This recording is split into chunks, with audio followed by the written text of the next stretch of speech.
Hello friends, in this video I'm going to talk about the difference between an employee, a contractor, a self-employed, a freelancer from the tax perspective. So you can say we're going to learn how tax works or what are the tax obligations for an employee, contractor, a freelancer, self-employed, right? Since you know that we specialize in taxation for contractors and small businesses, this is one of the most frequent questions that comes to be. And, people are always confused how the tax are going to work for them, especially if they're new to the system, if they are newcomers to Canada, or they're switching between being an employee to a contracting or contractor, or being a contractor to becoming an employee. How the tax, what are the tax obligations, and what's the difference? All right, so for that I've drawn this table, and it's gonna to make it simple for you.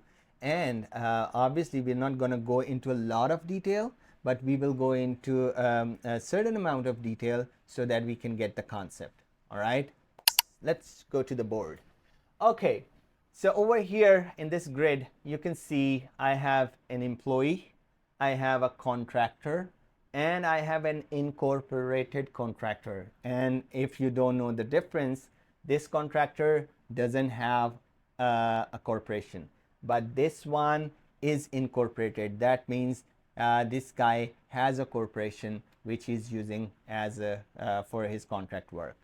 Then we have a freelancer, and then we have self-employed. All right, in another video I have kind of briefly explained what's the difference between these, just very generic. But over here in this video, the focus is going to be on the tax side. I'm going to be talking about you're going to know, okay, how the tax is going to work if you fall under any of this category.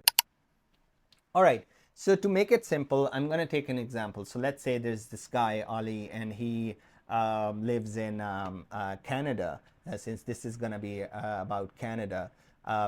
Very similar to US as well. All right. So, and let's say he lives in Ontario. So how does things work for him? So this guy is a website developer, let's say. Just to make, I'm just trying to make a scenario here. All right, so he's a website developer, and he's looking for work, right? So he applies for a job to certain places, and he gets response from a company. It's called let's say our company, InstaAccountant, right? And he gets a job there, right? So that means now he gets a job, he signs an agreement with InstaAccountant, and it's an employment agreement in which, we talk about his salary, his benefits, and what are the deductions to the salary, and what are the employment benefits and everything in that agreement, and what is expected of him and all that, right? And you know how the employment works. Okay, so he has become an employee. All right, so now we're going to look at 4 different aspects of how things are gonna work for him. The first is gonna be income, then the expenses, then the tax slip, and the tax return. Okay, so first scenario, Ali, a web developer, he's found a job, and how these things are gonna work for him in Canada. Okay, so the first thing is income. So the income that is gonna come to Ali is obviously the salary. Simple. So whatever InstaAccountant agreed with Ali, we are going to pay him that salary after the tax deductions. Those tax deductions would be CPP, EI, any other deductions, and his salary would include vacation pay, and he might have paid vacation and all that, right? But the income that is going to come to Ali will be the salary amount. For example, whatever, $10,000. I'm just saying, right? I don't know. That's quite a lot of money per month. All right. But yeah, let's talk about it yearly. Expenses. So Ali develops a website what are the expenses that he can claim as working as a web developer for Insta Accountant. So the expenses he can claim will be none. No expenses he can claim unless there are certain expenses which he can reimburse and allowed by his employer. Okay, so for example, like in back in the days in COVID, thank God it's over. So he was working from home, so he was able to claim certain work from home expenses onto his tax return.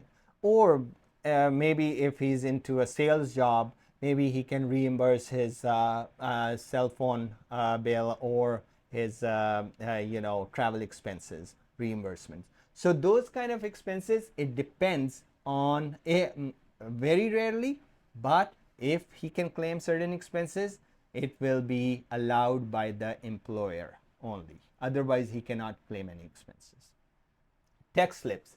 So for since he's doing a job at the end of the year, for every year, whatever salary he's got from Insta Accountant, or let's say he did 3 different jobs, so each employer is gonna issue him a tax slip, and it's called a T4 slip, a T4 slip, which will have all the information related to his salary, gross salary, and the deductions. All right.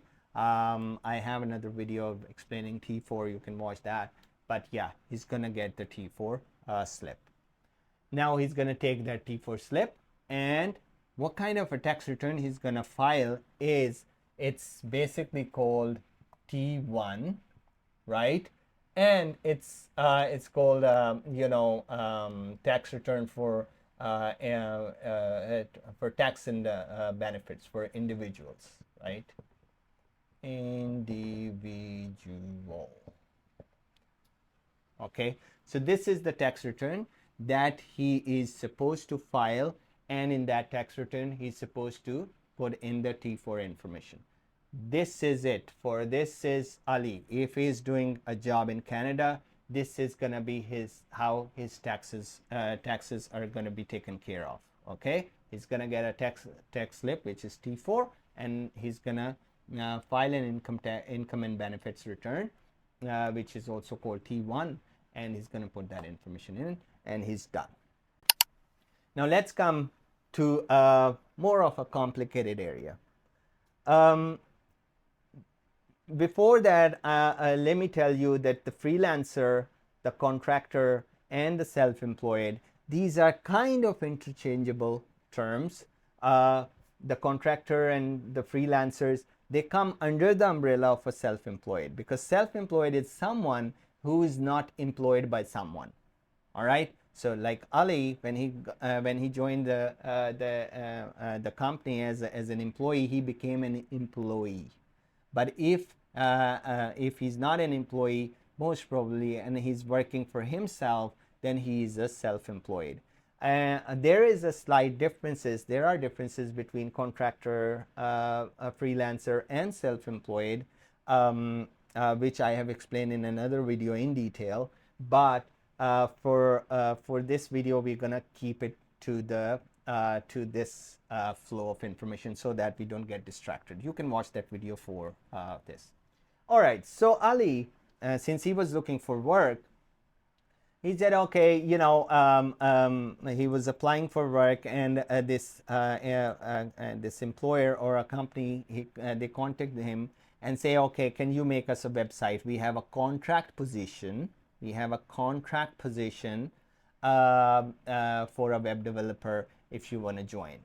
So he said, okay, I want to join you. All right. So what's the difference? Now he's not an employee of the company. Let's say Insta Accountant. So he's no more an employee of Insta Accountant, because we've already discussed this scenario. Now we are at contractor. So Ali becomes a contractor, and he is contracted to do a certain task, a certain project, or take care of certain activities, right? He does not enjoy any employment benefits. All the relationship between him and the employer or the company that he's working for, he's going to do the job, the work for, is, it could be just about money, that, okay, we are going to pay you $50 an hour, or, you're going to finish this work for, let's say, in 1 month, and this and that. All the terms are there. Okay. Contractor, when you become a contractor, it means that you have to do a certain task or a certain project or assignment for the employer, but you are not an employee. Okay, that means you're not enjoying any employment benefits from them. You're just getting paid for what you're doing, and you've agreed to that rate. Now that could depend, your compensation or the money that you're gonna get. It could, the frequency of that money coming in would depend on the agreement between you and the employer. They might be paying you a check every 2 weeks, or every week, or every month, or it could be for the lump sum amount. It really depends. Okay. So let's say in this scenario, if Ali becomes a contractor and he has to make InstaAccountant's website, he's given the contract to make an InstaAccountant website. So his income will be the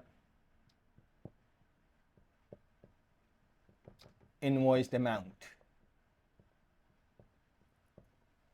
What does that mean? That means that whatever Ali invoices to InstaAccountant as a contractor, InstaAccountant is gonna pay him. So it could be, let's say, let's say our terms are that you have to that we're gonna pay you every month.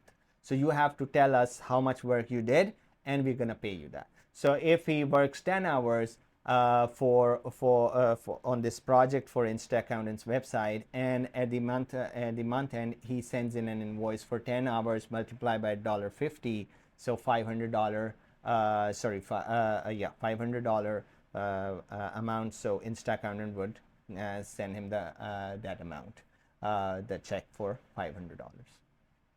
So that's his income. In the first scenario, it was the salary, and the salary was had certain deductions took care of. But over here, it's just $50 flat for the hour, and 10 hours you worked, you got $500 as your income. That's it. Coming to the expenses, Ali can claim expenses as well. All right. So, for example, Ali is using his home to do this work, and he's also coming to meetings, and he so that means he can claim a certain amount of home as an office expense, vehicle expense. He's using his phone. He has a phone line for his business, so he's using that. He can claim that. All those kind of expenses which he had incurred to earn this money, which was, let's say, $500 in that month. I'm just saying, right? So that means that he can claim expenses. Yes. All right. And with this, yes, the responsibility comes to on shoulders of Ali, is that he has to document his expenses and income properly, which is called bookkeeping as well. That record keeping has to be really good and reliable, and because that's his obligation, right? And we have an app. It's called ZoomBooks.app, which is particularly built for contractors and self-employed and freelancers to record their income and expenses and keep the receipts, because these guys are required to keep receipts for 6 years. So you can use ZoomBooks.app for that purpose. All right, so he can claim his expenses. He has to have he has to record his expenses, and he has to have the supporting for his expenses for at least 6 years. He has to keep those. CRA might ask for those. Tax slips. In this scenario, InstaAccountant might most probably issue a tax slip to him, which is called T4A. All right, so this is a difference. As an employee, he was getting T4, but as a contractor, he's getting a T4A slip. All right. So generally, employers or clients would issue a T4A slip to their contractors, which just shows the amount of payment that they made during that year. So, for example, Ali just worked for 1 month or whatever time period, but we, Insta Accountant, paid him $500, so his T4A would have that amount there. This tax slip shows that how much Insta Accountant paid to Ali. Now Ali is gonna take this T4 slip to his tax return, and what kind of a tax return he's gonna file is gonna be again the same T1 individual. All right, so this is, he's gonna file the same tax return. It's just the difference this time is that this individual will have a self employment information added to it, because this, as I said earlier, that the contracting and freelancing, it comes under the umbrella of self-employment. So the same tax return, but his tax return will have additional information which is related to his business activity, which is the income and the expenses, right? So he will be reporting his income as well as claiming his expenses on the same tax return. This is where a lot of people get confused. All right. So if you're a contractor and you can claim your expenses, you have to, there's not a different tax return for a contractor or a self-employed and different for a job. It's the same tax return. So for example, what if Ali was doing a job somewhere and also he got some contract work for the evening, right? In that scenario, these rows will be applicable in that scenario, and that means that Ali will get a T4 from the employer and a T4A from his client, but he will be filing one income tax return which is called T1 individual income tax and benefit return, but the additional part will be, it's called a T2125 schedule of business activities, and that will be added, right? One tax return, it will have additional information for the self-employed part of the things. All right, I'm actually going to talk about this after we discuss these two. All right, so let's jump to the freelancer. Freelancer, almost similar, very similar to contractor. Okay, yes, there are certain differences. The difference of control, difference of kind of freedom, difference of relationship between the individual and the business. Those differences are there. But as far as the financials in the tax slips and the tax returns are concerned, they are pretty much the same. All right, so let's talk about this. So in this freelancer, if Ali becomes a freelancer and he says, hey, I'm not going to be a contractor, or he didn't get a contract work or a job as an employee, and he started his own thing and put up an ad on Kijiji or Craigslist and got some work, and he got paid for that. So let's say somebody contacted him and said, hey, I want a website, how much you're going to charge? So he said, okay, I'm going to charge you $2,500, and I'll finish this job in 1 month or whatever, right? So in that scenario, the income is going to be the amount of invoice, like maybe Ali sends an invoice to the client for whom he's making the website, or the payment, whatever, if let's say if Ali receives payment in his bank through Interact, email transfers, or any other means, right? Or even in cash. So that is gonna be his income, let's say $2,500, right? So that's his income. As far as the expenses are concerned, I would again say yes, he can claim all the expenses that he incurred to earn that money. This time, let's say he also put a paid ad on Kijiji, he can claim that expense. This time he also bought a little software or something, or a subscription or something like that, that he can claim as well. So all expenses related to his business, because this is core business, right? And let's say if Ali worked for since he put the ad up, he got calls from 5 different people and he's making 5 different websites. And Ali starts, hey, why don't I just give a name to my business? Let's call it um, X, X web developers. I think, I hope that's a good name. All right, so let's say he starts, he kind of starts representing himself as a business, X web developers, right? So in that scenario, he has become a sole proprietor, right? So if he has become a sole proprietor, this is his business. This is totally applicable to him. Okay? So yes, he can claim expenses. He needs to do good bookkeeping. He needs to keep the income and expense records. He needs to keep the proper supporting for those expenses. And he can claim all the expenses related to his business activity, no problem. Would he get a T-slip from the person who he made the website from? No.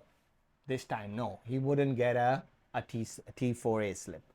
As a contractor, he got a T4A slip. As an employee, he got a T4 slip. As a freelancer, he's getting no tax slip. All right. If he gets a slip as a freelancer, he's actually a contractor. So he would get a T4A slip. Otherwise, as a freelancer, he wouldn't get it. He would just get the money for that invoice, and then that's it. When we come to the tax return, the tax return he's gonna file will be the same, T1 individual with self-employed information, which is the same that we did for him when he was working as a contractor.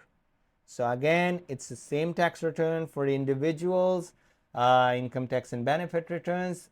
It has additional information for his business and professional activities, which is the self-employed activities, which carries the income and the expense information. The next is the self-employed. So as I said, these freelancer and contractor, they are also self-employed. Okay. Now self-employed is a person, let's say Ali, he's working, sometimes he is working for 1 client, sometimes he's working for 4 clients, and also he started to do some social media marketing as well. He started providing that service. So sometimes he's doing web development, and sometimes at the same time he's also providing social media services. And also whenever he has time, he starts doing making income off of a gig. Let's say he starts driving Uber as well, or starts delivering food, Uber Eats or something like that, DoorDash or something, right? Since we do a lot of tax returns for them. So he is termed as a self-employed. All right. So that means now his income is coming from, it could be coming from invoices, it could be coming from payments in his bank, right? It could be coming from, let's say, any gigs, Uber or something, whatever, I'm just saying, right? So that could be, so all that information is coming here as an income, right? No salary for sure, because salary you only get when you're an employee, right? So, but you're sending invoices to your clients, they're paying you, that's your income. Clients, you're not sending invoices to your clients, but they're paying you in cash, or they're doing e-transfers, that's your income. You're doing Uber, so Uber is providing you a tax slips, a tax summary that this is your income, that is your income. Okay. So expenses, yes, big yes for all of these activities. However, whichever the way you are collecting your income does not really matter. As long as you are self-employed, you can claim expenses. For example, claiming expenses for being an Uber driver would be different from the expenses that you incurred or you can claim as a web developer, right? So yes, both of the activities, you can claim expenses.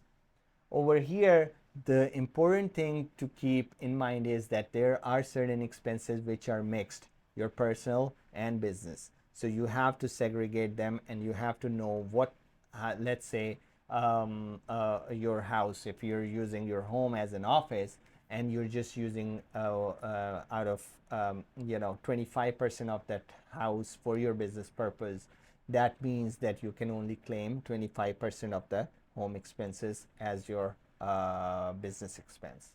So yes, big yes to all the expenses that you incur to make income from whichever source, whichever form. All right, no salary, but income from different sources, different forms. Claim all the expenses. Make sure use Zoom books for that. Tax slip, again, no. As a self-employed, you're involved in different activities to make that income. You're not getting a T4A slip, because if you get that, you're working, you are kind of a contractor. But sometimes you may get a T4A slip. It's not a hard and fast rule. This is a bit of a fluid area, so you might get a T4A slip, but you need to understand that the treatment for that is going to be the same in as a contractor, as a freelancer, and self-employed. So when I go here, the tax return, it's gonna be exactly the same. T1 individual, self-employed. So it's gonna be the same. So this one is the same, this one is the same, this one is the same. Same treatment. All right, and the tax return is the same. The T1, as an employee it's T1, as a contractor it's T1, as a freelancer it's T1, and as a self-employed it's T1. So it's the same tax return. It's just that the information provided, the schedule attached in that tax return are different. Okay, so never, because a lot of self-employed people, what they do is, if they're doing a job, they would file a tax return with just the job T4 slip, job income. And then CRA would come after them, hey, you also earned income as a contractor, where is that? Or you also earn income as a freelancer, where is that? So then they get into trouble. So keep in mind, when you're filing the income tax return, you have to put the self-employed income and the employment income in the same tax return. HST and GST return is a separate thing that we will discuss. We have discussed in another video. You can watch that. Now coming to, I know this would be a main point of concern for you. So this is the incorporated contractor. So if you are an incorporated contractor, that means Ali, let's say a company contacts him and says, hey, yeah, we need a web developer, but we're gonna take you in as a contractor. And Ali says, oh, okay, yeah, sure. And they say, are you incorporated? Do you want to do incorporated, or do you want to do a corp to corp, C to C? These terms are very important. These are market terms, okay? C to C, corp to corp, incorporated means the same thing, incorporated contractor. So somebody told Ali that, hey, if you're incorporated, you might end up saving more taxes. So Ali says, okay, yeah, I'm incorporated. That means Ali has incorporated. He has a corporation as well. Could be a federal corporation, could be Ontario corporation. That is not the point, but he's incorporated. Okay, the details, separate video, but over here we're gonna stick to the flow. Okay, so if he is incorporated, how is his income gonna look like? So in case of incorporated, the income is gonna be invoice. Okay, and now the difference is that this invoice income is actually coming into the bank account of the corporation. He has a corporation. So actually I'm gonna change the color here. Let's use blue. All right, so in this scenario, the income is ABC Corp is the company. All right, this is what he incorporated, the name. Doesn't matter if it's a named corporation or a numbered corporation again. All right, so if it's ABC Corp, so income is going to be invoiced. So whatever invoiced, uh, whatever ABC Corporation invoiced to Insta Accountant who gave him the contract to build a website is the income for whom? For ABC. Now you have to keep this thing in mind that as you become incorporated, you and yourself, like Ali and the corporation, they are two different entities. So this invoice income, let's say $2,500, is coming to ABC Corp, not to the individual. Just keep that in mind. Okay, that is why this becomes a bit tricky, and I'll just take last few minutes to talk about this in detail. All right, so this is so 2,500 will be the invoiced income for this. What is the income for Ali? So this is not Ali's income now. This is his corporation's income. What is the income for Ali? So whatever money Ali takes out of or from the corporation ABC Corp, that is his income. So that means that Ali has to, let's say if he takes a salary out of the corporation, which is, let's say, $2,000. So this $2,000, actually, again, I'm gonna use this color, right? So let's say $2,000 Ali takes out from ABC as a salary. So this is his income, Ali's income. All right.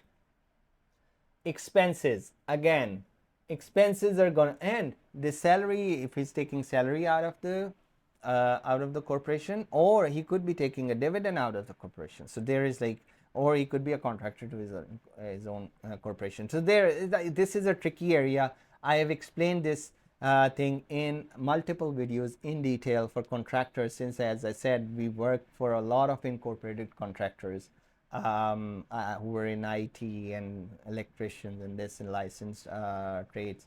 So this is very important to understand. So the corporation is going to bill to the customer, the client, and then the client is going to send the money. The money is going to come to the corporation. This is corporation's income. Okay, and then whatever the director, which is Ali, he takes out for himself as a salary or a dividend, let's say just two scenarios, is going to be his personal income. Okay, so his personal income is 2,000, but his corporation's income is 2,500. For the expenses, let's go to the expenses. Yes, the corporation is able to claim all the expenses related to related to the business. All right, or making this income. All right, so yes, they will be able. But if Ali is now Ali, if he is again, okay, now since I did it, I have to handle this. So let's do yes. Yeah, this makes sense now. Okay, so yes. So yes, the corporation is able to claim all the expenses.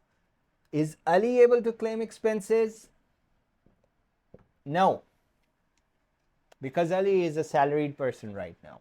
He is a salaried person. He is employee of his own corporation, so he cannot claim any expenses, but his corporation can. How save taxes, this and that, that's a separate discussion. We'll do it later. You'll watch in other videos, a lot of detail in those. Okay, will he get a tax slip for this income? The corporation will get no tax slip for this income. Okay, will Ali get a tax slip for his income? His income is the salary. So what kind of tax slip would you get if you're an employee? Yes, you're right, it's gonna be a T4. But this time he's gonna get a T4 from whom? From his own corporation. All right, now tax return. So this is very important. Since he has a corporation, the corporation has income and expenses. The corporation has to file its even if it doesn't have income and expenses, the corporation has to take care of its own taxes, while Ali has to take care of his personal taxes. So the corporation taxes will be, yes, it's called T2 Corp return. Okay, so this is gonna be a T2 corporation tax income tax return that is gonna be filed by the corporation, which will have the information about the income and the expenses, and whatever the tax liability comes, the corporation has to pay. What about Ali? Ali is gonna file T1 individual, the same as this one. All right, so Ali will be filing for his income, which is $2,000. He got a T4 slip. This T4 slip will go into the T1 individual tax return. So be very clear that if you're incorporated, your corporation has to file its own tax return while you have to file your own tax return. And the second thing is that there is a clear distinction between the director or the owner and the corporation. I've discussed that again in detail in another video. So this is how the flow or the tax for someone who's an incorporated contractor looks like. In this video, I've explained this in quite a good detail. I hope that has worked. If you have any questions, any concerns, you can leave your question in the comment box. If you like the video, just hit the like button and subscribe to our channel, because we share a lot of useful information videos for contractors, incorporated contractors, and small businesses. I hope you have a great day. Take care. Bye.